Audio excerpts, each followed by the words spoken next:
Fala pessoal, sejam bem-vindos a mais um vídeo do Terrorífico. Eu sou a Jess e no vídeo de hoje eu trago para vocês algumas recomendações de filmes de terror que eu tenho certeza que vocês nunca viram.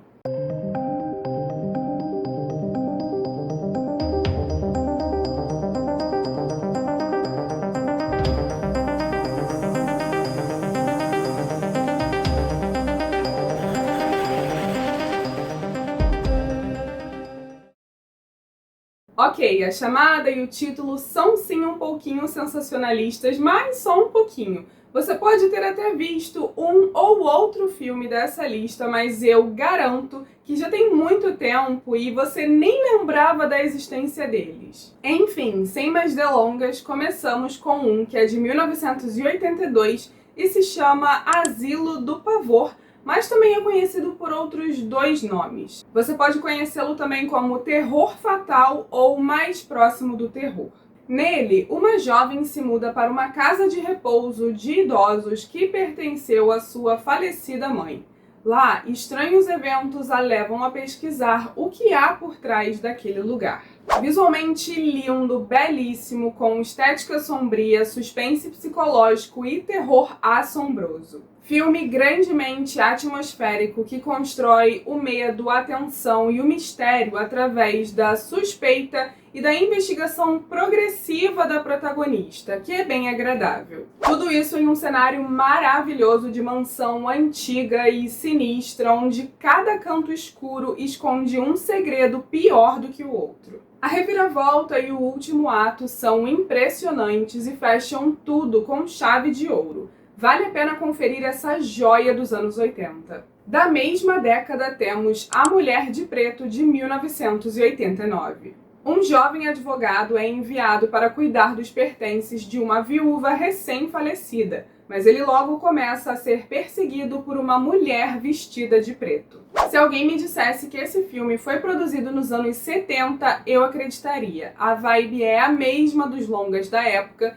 principalmente os assinados pela Hammer. Eu jamais diria que ele foi feito, na verdade, já quase ali nos anos 90. É extremamente gótico e atmosférico. E que atmosfera sensacional! Me apaixonei pelos cenários e pela fotografia. É o tipo de filme que me faz querer assistir só pelos visuais, sabe? Por sorte, ele também entrega bastante no enredo e causa calafrios sem precisar apelar para sustos ou sangue, que, aliás, são duas coisas inexistentes nele. Ok, pra ser justa, tem um total de um susto. E acredite, ele já vale por vários. Desculpa falar assim, mas eu quase me caguei. Além disso, na minha opinião, o protagonista é agradável e fácil de gostar. E sim, esse filme teve um remake famoso, bem mais famoso do que o original, eu diria, em 2012 com o Daniel Radcliffe. Agora vamos para 1993 com Califórnia, uma jornada ao inferno. Um casal de jornalistas cai na estrada em busca de locais de assassinatos famosos para seu livro.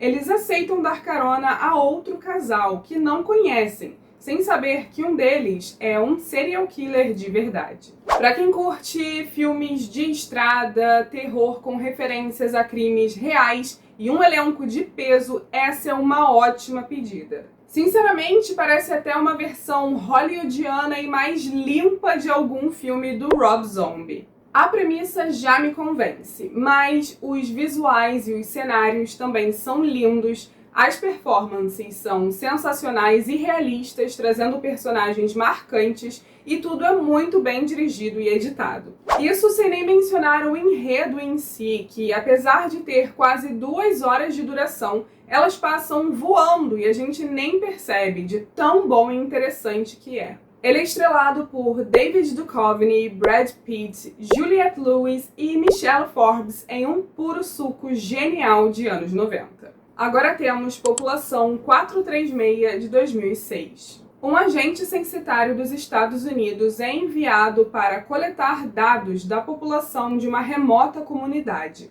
Ele fica hospedado nessa cidade cheia de regras e procura investigar o porquê essa população não muda de 436 habitantes. Confesso que quis assistir esse aqui só pela presença do Fred Durst, que, aliás, manda muito bem na atuação e me surpreendeu, tá? Mas eu fiquei até o final porque ele é genuinamente bom e interessante. Também com Jeremy Sisto no elenco, diria um astro do terror dessa época. Esse é um filme com a vibe clássica dos anos 2000, que se passa numa cidadezinha misteriosa com residentes ainda mais suspeitos. E como alguém que já trabalhou no censo do nosso país, eu garanto que a premissa é realmente digna de pesadelos. Foi possivelmente inspirado por filmes mais antigos, porém tem seu grau de originalidade, autenticidade e tem boas atuações também, é bem desenvolvido e vai agradar principalmente quem curte um terror folclórico. No mais, é aquele típico terror onde a gente sabe que tem algo extremamente errado, isso é óbvio desde o início, mas a gente não sabe exatamente o que ou porquê. E o filme faz um bom trabalho em nos segurar até o desfecho. Será que rola final feliz? Será que a catástrofe é certa? Vocês precisarão ver para saber. Em seguida, eu vou falar de Possuídos, também de 2006. Uma garçonete tem medo de seu perigoso ex-marido e agora só quer viver em paz. Logo, ela conhece um ex-soldado com quem cria laços afetivos. Mas ela não imagina que esse é apenas o início de seu maior pesadelo, já que uma paranoia com insetos passará a atormentar a vida dos dois. A estética desse aqui é maravilhosa e ele já me encantou desde o início só por causa disso. Hotel no meio do nada, com muita luz neon, alguns carros antigos e um bar beira de estrada que é uma pena ter aparecido em apenas uma cena. Quanto à trama, ela seguiu um caminho totalmente nada a ver com o que eu estava esperando, mas ainda assim foi uma bela surpresa. Os personagens também são bem interessantes e, no mais, é uma história original onde tudo é bem satisfatório até o final. Vale a pena, viu, gente? 3 anos depois, nós temos Entes Queridos, de 2009. Quando um colega de classe recusa o convite de Lola para o baile de formatura, sua vida se transforma em um pesadelo horrível e inimaginável. Se você é uma pessoa que se estressa fácil assistindo filmes de terror, então passa longe desse aqui, porque se tem uma coisa em que ele é ótimo, é nos fazer passar raiva. Não vou nem elaborar muito, porque desde o início você já vai me entender, mas saiba que ele é violentamente brutal, macabro, sangrento, muito, mas muito intenso, não para um minuto, e até incestuoso. Apesar de enervante, porém, traz um enredo bem memorável e redondinho que você precisa conhecer. Em 2013 temos Jugface, que pode ser traduzido livremente para Cara de Jarro. Uma adolescente grávida do próprio irmão tenta escapar de uma comunidade isolada na floresta quando descobre que pode ser a próxima a ser sacrificada em um ritual local. Esse é um ótimo filme e muito bem feito e explorado, mais um exemplo excelente de terror folclórico. Tem um clima perturbador, sujo, quente e até meio triste, ambientado numa comunidade rural minúscula, destacada do mundo exterior e com crenças próprias. Ainda aborda temas como incesto, sacrifício humano e tradições obsoletas, tudo com ótimas atuações e uma atmosfera esquisitíssima que eu recomendo bastante. O final é simples, porém eficaz. No ano seguinte, temos Last Shift, que pode ser traduzido livremente para O Último Turno, de 2014.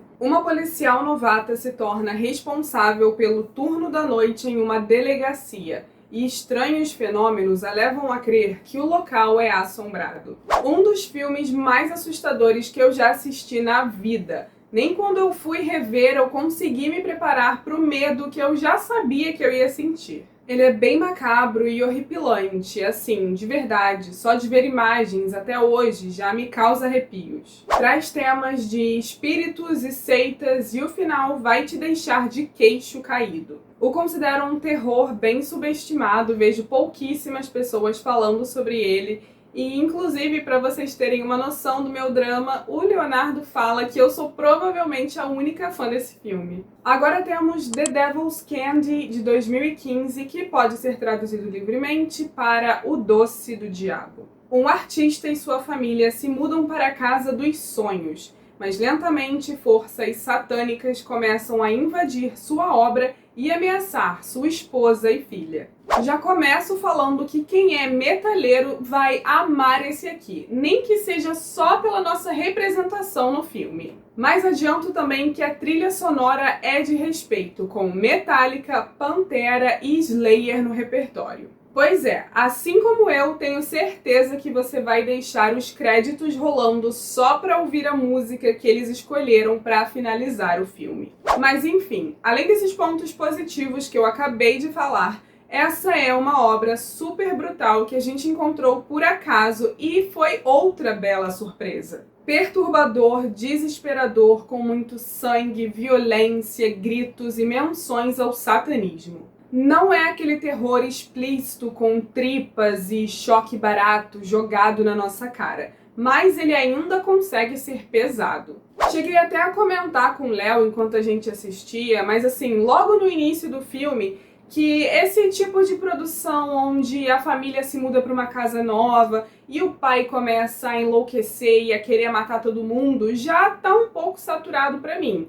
Só que, felizmente, The Devil's Candy é muito mais do que isso. Gostei bastante e recomendo. E para finalizar, temos Sereia Predadora do ano seguinte, 2016. Uma semana antes de seu casamento, um noivo e seus padrinhos chegam à cidade em busca de uma noite selvagem de bebedeira e libertinagem. Mas a visita a um clube noturno transforma a despedida de solteiro em uma luta mortal pela sobrevivência. Esse filme surgiu a partir de um segmento do filme antológico VHS de 2012.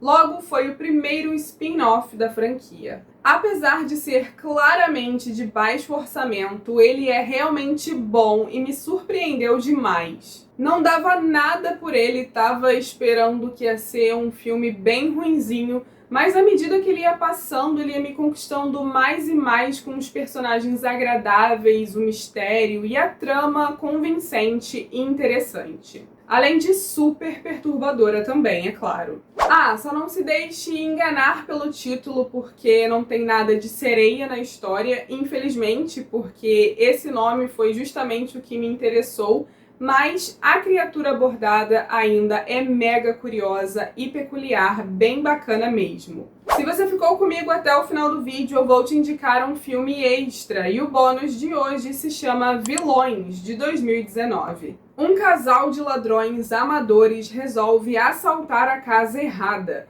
descobrindo um segredo sombrio sobre os donos. Mais suspense do que terror, esse aqui traz bastante e ótima tensão misturada com leves doses de humor. Mas, sinceramente, talvez esses momentos mais cômicos te façam rir mais de nervoso do que qualquer outra coisa, porque tem muita, mas muita bizarrice envolvida.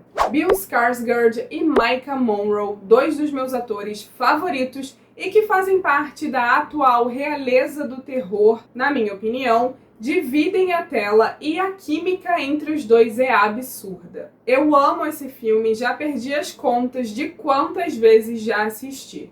É intenso, misterioso, emocionante e divertido. Não poderia recomendar mais. E é isso, pessoal. Esse foi o vídeo. Espero que tenham gostado. Se sim, não esquece de deixar aquele like para ajudar a gente, se inscrever e ativar o sininho para não perder mais conteúdo como esse, porque a gente posta toda semana. Pode deixar um comentário e mandar para aquele amigo ou amiga que você acha que também vai curtir.